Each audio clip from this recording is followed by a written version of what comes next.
Today I'm going to try to draw this idyllic village view in Pensford, England, and as mentioned in the last video, this is the area where my good friend Rowan grew up, who is, if you somehow haven't heard, currently driving us around to all of these beautiful spots, and he's even sat down completely against his will, probably, to draw with me. Isn't that nice? As you can see, this is part one of a two-part drawing. And if you stay tuned, you might get the chance, you will get the chance, once again, to hear from our dear friend and to see his rendition of this drawing alongside mine. I'd say it's a big improvement upon his last drawing, and if you missed it, it's in the video with the waterfall. However, he has done a handful of others since, and I'd say they've all progressively improved. Too bad we'll never see them because Rowan didn't have time for us this week, apparently, which is fine, whatever. But at least he graces us with his presence one last time, which you can experience tomorrow. In the meantime, I'm getting started here with the arch of this tunnel entrance. And do you know why I'm doing this? Correct. It's because of yesterday. Yesterday was a pretty massive shock for me. And by that I mean, I think I absolutely nailed it. Go see for yourself. So I'm going to take the exact same formula and apply it here. In fact, I don't stop at the arch. I approach this entire drawing with yesterday's in mind. The order of operations from start to finish mirrors it almost perfectly. The light marks at the start, the arch followed by the foreground. You'll see. I knew what I wanted and I wasn't going to mess it up.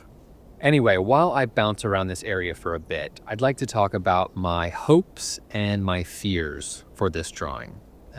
Maybe I should start with the fears first, leave things on the upswing. So first and foremost, my biggest fear was the whole stupid thing. If there was a not so good part of yesterday's drawing, it was the buildings, and I said as much. Unfortunately, this drawing is half buildings, and I have no plans to omit them this time. They are a significant portion of this scene. They're half the reason I chose this reference, and they will make it into the final drawing. But because they're so front and center, and because they're pretty straight on and, pretty clean, there's not a lot of detail to fuss over, I fear they will be bad. And that even if I pull off the foreground, the buildings will overshadow it negatively, casting, their ugly horror across the page. So that's one.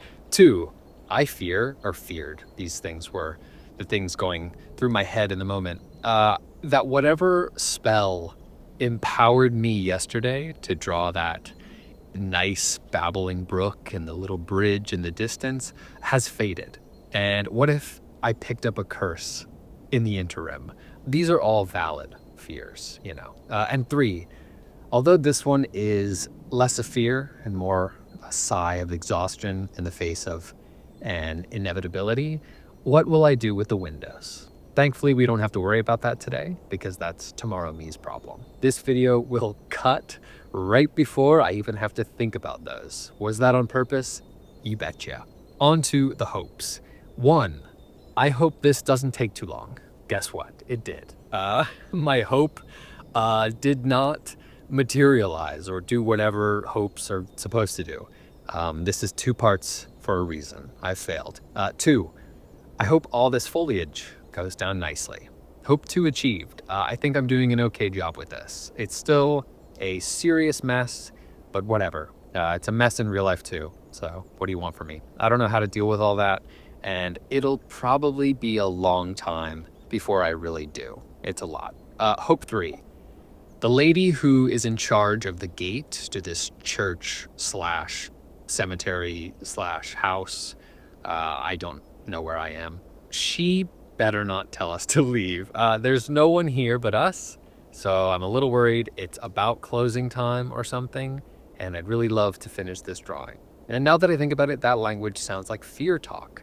But at the end of the day, my hopes were all kind of fears, repackaged anyway, so who cares? Anyway, those were the things floating around in my head while I was making this drawing. Maybe I'll make that another new segment. I'll think about it.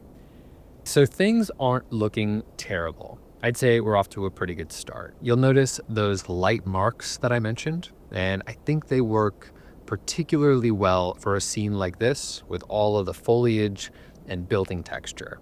I've been a bit cavalier lately with my shading, but I'm glad I've reined it in for these. The waterfall got me pretty excited about those big, bold shadows within that highly contrasted texture. But since then, it's all gone a bit downhill in that regard. And yeah, scenes like these do a lot better with those lighter marks. Don't get me wrong, I still employ some shading. I just did right under the tunnel, but none of it is quite as stark as some of my previous drawings. I think I'll need to work my way back up to that. And of course, as I say all that, I go and make the water, these really harsh lines. So let me explain. I don't know how to draw water at all. I think my level of detail, like my proficiency, isn't sufficient enough to do what I want with it. You'll notice in the reference that the water is really just the reflections of light and dark, the light coming from the building and the dark coming from the bridge on the left, and this perpetual sequence of ripples as well. With all of my foliage right next to it, I don't know how to differentiate those ripples without it all merging together. And I worried that by drawing those reflections, if I even figured out how I could do that, I'd have too much contrast relative to the rest of the drawing. I'm not saying it's impossible. If anything, I'm saying that's how I conceive of it being possible, but that I don't have the requisite skill to pull something like that off. Maybe that's not even true, but whatever. That's neither here nor there.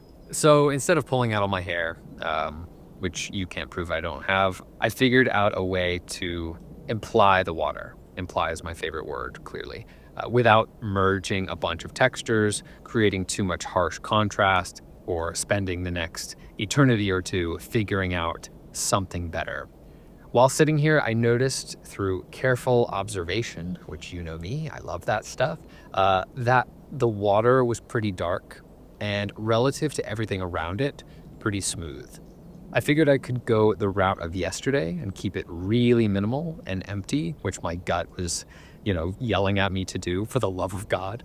Or I could do what I've done here and make it this dark S-shaped thing, which was kind of a shot in the dark, but I think it worked out. One of my problems with yesterday's stream was that it could be misconstrued as any other surface or material. It could have been completely dry, which I didn't really love. So today, with that in mind, I got a little crazy and made the water its own thing. And hey, my gut can relax because I actually think it worked out. It's far from perfect, as I always say, but I'd say it's a decent solution for coming up with on the fly. Before we part ways until tomorrow, I'm going ahead and rounding out the rest of this lower half of the frame by building up the bridge on the left and adding some texture. I knew that these two buildings would demand a completely different approach, so I wanted to get as much of this stuff comfortably completed, at least for the most part, before jumping into that upper half. These textures, in a physical, technical sense, like what I'm literally doing with the pen, feel quite similar to the rest of this part of the drawing. So rather than bounce around the scene, I want to draw everything that requires this technique all in one go. Okay, so that's it for this one. Stay tuned for the rest of the drawing tomorrow and to hear from our friend Rowan, where he'll talk a little bit about his experience drawing alongside me, as well as, I'm sure, his hometown. So see you tomorrow for part 2. Thanks.